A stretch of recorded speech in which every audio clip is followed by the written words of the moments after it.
Ay hala guys, may papakita pala ako sa inyo oh. Meron akong 3 uri ng isda. Ito guys ay makaliskis siya. Hindi ko sila makakilala pero sabi pinanaan daw ito. Tapos, worth of ano lang ito, 40 pesos. Tipid-tipid lang naman tayo guys, syempre. Para may panlagay ako dito sa ref. Tapos ito naman ay mayroon ako dito galunggong. Ito siya. Oh, tingnan nyo guys. Yan. Oh. Kalahating kilo. 25 pesos lang yan guys. Ang dami na oh. Tingnan nyo naman yan. Tapos meron ako ditong nabili guys na turtle. Ano ba ito? Basta yan siya. Masarap yan siya gawing kinunot. So ngayon, lalagain ko to siya guys. Lulutuin ko siya at gawin ko siyang kinunot. Ay, ito pala ay lang. 30 pesos lang. O, diba guys? Kaunti lang yan. Pero, matagal ng ulaman namin to. Ilang araw na to siya guys. Matago lang ako dito. Lalo na ito ulan-ulan. Ang hirap lumabas kapag namimili. So, yun lang. Okay. Kasi kasuhin ko muna to siya.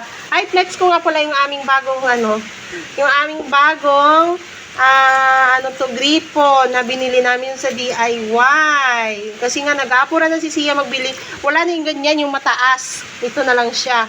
So yan, okay na rin yan siya guys, oh. Pwede na rin siya, tsaka nag-enjoy yung mga bata dito. Kaysa nakaraan butas yung mataas na namin, na gripo. Saka na lang namin palitan kasi medyo mahal-mahal yun guys. Kaya ito 300 plus lang. Eh yung gripo na yun, yung malaki, ay worth 800 plus so grabing mahal, oy. Yan na siya. Magluto muna ako, no? Bye, guys! Update ng pay. Dahil dito tayo magsalang ng ating magsalang tayo dito ng ating ano nga yun? Pagi. Ayan. Mapuy na siya guys. Si kuya doon sa loob nagluluto ng ng banana. Dito tayo sa labas. Bibaba natin yung table. Table? Yeah.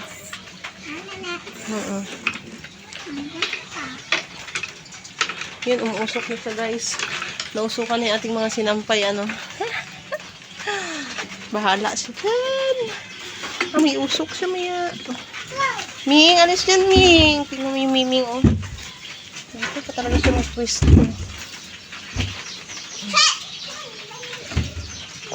Kunin natin yung ating kwan.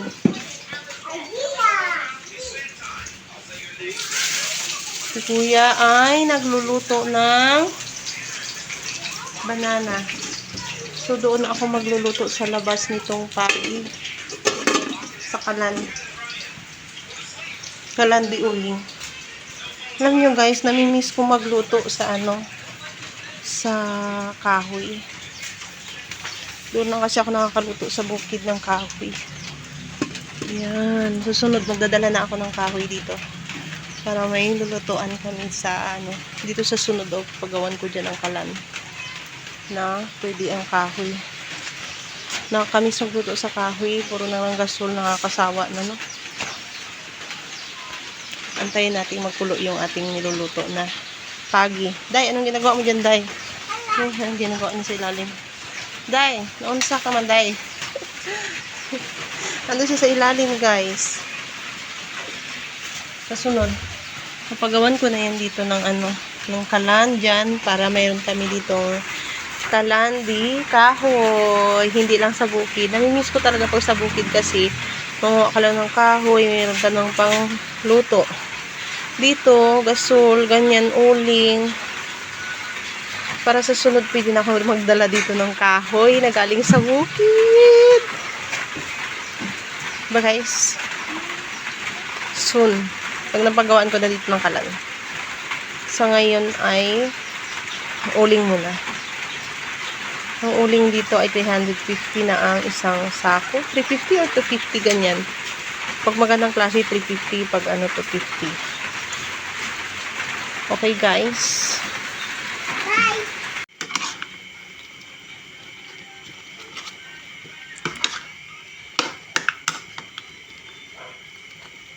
yummy.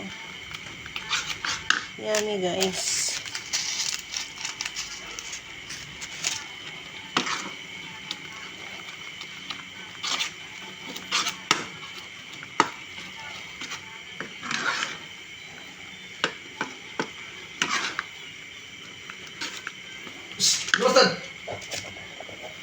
Kalimutan ko pala magbili ng sili.